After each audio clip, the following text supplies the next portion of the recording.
हाय, नमस्कार सगळ्यांना। तर आपण आज मस्तपैकी पत्तागोबीची भाजी बनवतोय। तर ती माझ्या पद्धतीने बनवते मी। हे बघा, आपण पत्तागोबीच्या भाजीसाठी काय काय घेतले तुम्हाला ते दाखवते मी सगळ्यात पहिले। तर पावशेर पत्तागोबी मी चिरून छान असं पाण्यात भिजायला ठेवलेला आहे, म्हणजे तो मस्त स्वच्छ धुवून निघतो एक वेळेस। हे बघा, चिरून ठेवलाय त्याच्यामध्ये आणि थोडंसं मीठ घातलंय। आणि तुम्हाला आता वाटण्यासाठी काय काय घेतले ते दाखवते। तर वाटणामध्ये कोथिंबीर आहे, हिरवी मिरची आणि लसूण आहे, आणि आपल्याला भाजीसाठी लागणार 2 कांदे बारीक चिरून घेतले, थोडीशी कोथिंबीर वरतून घालायला भाजीवरती, कढीपत्ता आहे थोडा, 1 टोमॅटो त्यातल्या आतमधले बिया काढून घेतल्यात आणि चिरून घेतलाय। तर आता बघा, आणि फोडणीसाठी आपल्याला लागणार आहे मोहरी आणि तेल। तर आता आपण सगळ्यात पहिले वाटण काढून घेऊ। तर ही जी भाजी आहे पत्तागोबीची माझ्या पद्धतीमध्ये बनवते मी। तर आता आपण याच्यामध्ये कोथिंबीर घालून घेणार आहे, पूर्ण वाटण घालून द्यायचं आपण याच्यामध्ये। कोथिंबीर, मिरची आणि लसूण आणि चवीनुसार मीठ।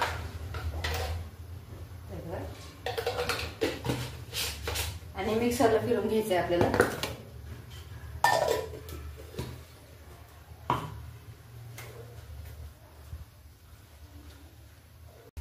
तर हे बघा, थोडंसं पाणी घालून मिक्सरला वाटून घेतलेले आणि कढई गरम करायला ठेवली। तर आता आपण याच्यामध्ये तेल घालून घेऊ। 2 ते 3 पळ्या तेल घातले मी याच्यामध्ये, आणि फुल गॅस करते म्हणजे तेल गरम होईल पटकन। कारण आपल्याला त्याच्यामध्ये जो बारीक चिरलेला कांदा आहे तो आता परतून घ्यायचा आहे तो। आणि माझे व्हिडिओ जर आवडत असेल तर नक्की लाईक करा, शेअर करा, सबस्क्राईब करा, कमेंट करा। आणि हिरव्या वाटणीमधली पत्तागोबीची भाजी घालायला लागते खायला, काही जास्त झंझट नाही, पण मस्त लागते अगदी खायला। तर आपल्या याच्यामध्ये तेल गरम झाल्याच्या नंतर मोहरी घालून घ्यायची। तर फुल गॅस केलाय मी, 2 म्हणजे जोपर्यंत तेल गरम होत नाही तोपर्यंत फुलच गॅस ठेवायचा आहे।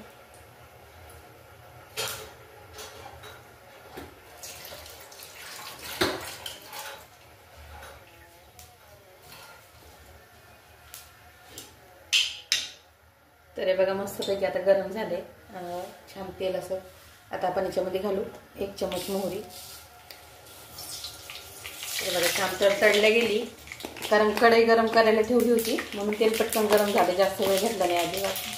मस्तपैकी मोहरी तडतडल्याच्या नंतर आपण याच्यामध्ये घालायचं आहे कढीपत्ता।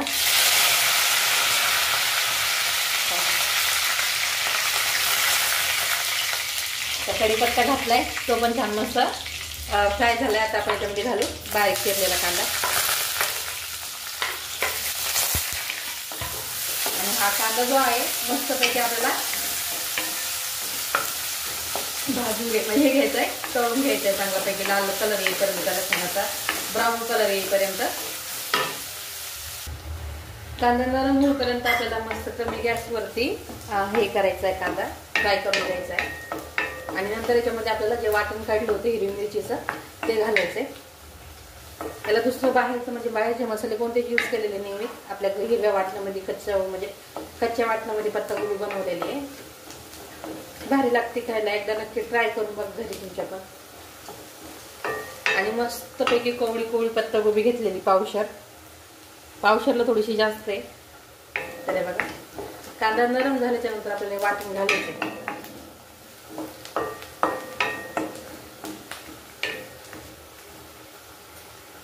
तर 2-3 पळ्या तेल घातलेले, थोडंसं तेल जास्त असतं ना तर हा जो पत्तागोबी आपल्याला पाण्यात न शिजवता, म्हणजे पाणी नाही घालायचंय, वाफेतच शिजून घ्यायचंय।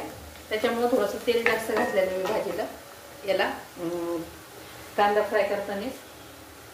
तर बघू शकता कांदा असं नरम झालाय मस्त, जास्त हे पण नाही करायचा, तो ब्राऊन कलर पण नाही करायचा आपल्याला। ह्या पद्धतीमध्ये कांदा नरम होईपर्यंत फक्त फ्राय करून घ्यायचा आहे तेलामध्ये।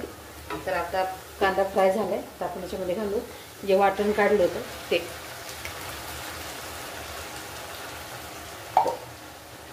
मस्तपैकी मिक्स करून घ्यायचंय। आणि आता छान असं तेल, याच्यामध्ये थोडंसं पाणी घातलं होतं ना मी, तर पाणी आटेपर्यंत आपल्याला हे जे वाटण आहे फ्राय करून घ्यायचंय। कारण त्यात थोडंसं पाणी असल्यामुळं थोडं 2-3 मिनिटं जास्त लागणार त्याला वाटणाला फ्राय व्हायला। आता आपण याच्यामध्ये हळद घालून घेऊ थोडीशी चवीनुसार। तर बघा, थोडीशी हळद घातली मी याच्यामध्ये।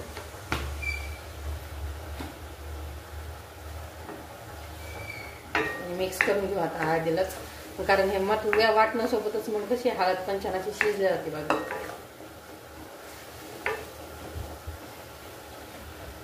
फुल गॅस केलाय मी. त्यातलं जे थोडंसं पाणी होतं ते नॉर्मल आटलं जाईल. आणि ही जी कढई ना त्या कढईमध्ये अजिबात खाली लागत नाही बघा. त्याच्यामुळे खाली लागायचं टेन्शन नाही फुल गॅस बी असला. पण पाणी आटल्याच्या नंतर लागते बरं का 100%. असं थोडंसं कमी गॅस करून जर ठेवलं ना तर मग भाजी कोणतीच खाली लागत नाही त्याच्यामध्ये. तर बघा मस्त त्याला तेल सुटायला लागले. दिसतंय का तेल? छान असं तेल सुटायला लागले आणि त्यातलं पाणी मस्तपैकी आटलं गेले. आता आपण याच्यामध्ये घालून घेऊ टमॅटो. म्हणजे टमॅटो पण मस्तपैकी नरम होईल. तर मी याच्यामध्ये अर्धा टमॅटो घातला होता. त्यातल्या सगळ्या बिया काढल्यात. आंबट पाणी सगळं निघलं गेले त्याच्यातलं. आणि वरची जी साल असते बिया काढून मी याच्यामध्ये टमॅटो घातलेला आहे. बघा मस्त छान अशी वाटणामध्ये हिरव्या वाटणामध्ये आपली पत्तागोबी. कारण ही पत्तागोबी शिजायला जास्त वेळ लागत नाही. 10 मिनिटामध्ये भाजी रेडी होती. आणि खायला पण मस्त आहे. मुलांच्या टिफिनसाठी पण बेस्ट आहे. म्हणजे टिफिनला देण्यासाठी छान भाजी सुट्टी जर करायची असेल काही तर मस्त आहे. तर हे बघा आता छान असं तेल सुटलं आहे त्याला वाटण्याला. आता आपण त्याच्यामध्ये पत्तागोबी घालून घेऊ.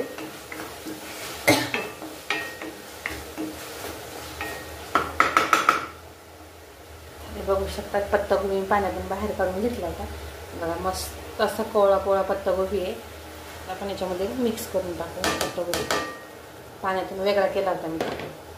थोडासा मिठाच्या पाण्यामध्ये 5-10 मिनिटं जोपर्यंत आपली तयारी होत नाही वाटण्याची तोपर्यंत ठेवला होता. मिक्स करायचं आहे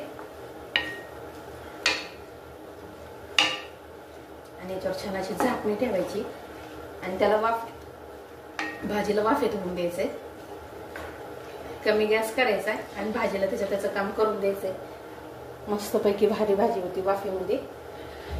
तर कोणाकोणाला अशी पत्तागोबी खायला आवडती आणि आपली घरची पद्धत आहे, सोपी पद्धत आहे अगदी. तर बघा आता आपण याच्यावर झाकणी ठेवून घेऊ आणि याला याचं काम करून देऊ. तर तुम्हाला झाल्याच्या नंतर दाखवते मी किती मिनिटामध्ये झाली हे पण सांगते.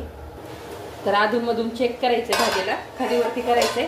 आणि याच्यामध्ये बघू शकता तुम्ही अजिबात पाणी घातलेलं नाही. आणि थोडंसं पत्तागोबीला आमलेट पाणी असल्यामुळे त्याचं पाणी त्याला थोडंसं याच्यामध्ये पत्तागोबी टाकल्याच्या नंतर हे बघा थोडंसं खाली पाणी राहते. त्याच्यामुळे त्याच्यामध्ये शिजल्या जाते. त्याला पाणी टाकायची अजिबात गरजच नाही. आणि मस्त छान अशी भारी अशी कच्च्या मसाल्यामध्ये पत्तागोबी होणार आहे. त्याला खालीवर करून घेतले आणि झाकणी ठेवून शिजायला ठेवते आता. तर बघा 10 मिनिटांमध्ये आपला पत्तागोबी रेडी झालेला आहे. अगदी कमी वेळेमध्ये पण चवीला एकदम भारी. आता आपण थोडीशी कोथिंबीर टाकून घेऊ त्याच्यावरती. चाप केलेली बारीक केलेली कोथिंबीर आणि बघू शकता मस्त छानसा पत्तागोबी छान झाला आहे आपला आता रेडी. अगदी न पाणी वापरता वाफेतच मस्तपैकी छान शिजून निघाला आहे. तर व्हिडिओ जर आवडला असेल तर नक्की लाईक करा, शेअर करा, सबस्क्राईब करा आणि कमेंट करा. चला बाय.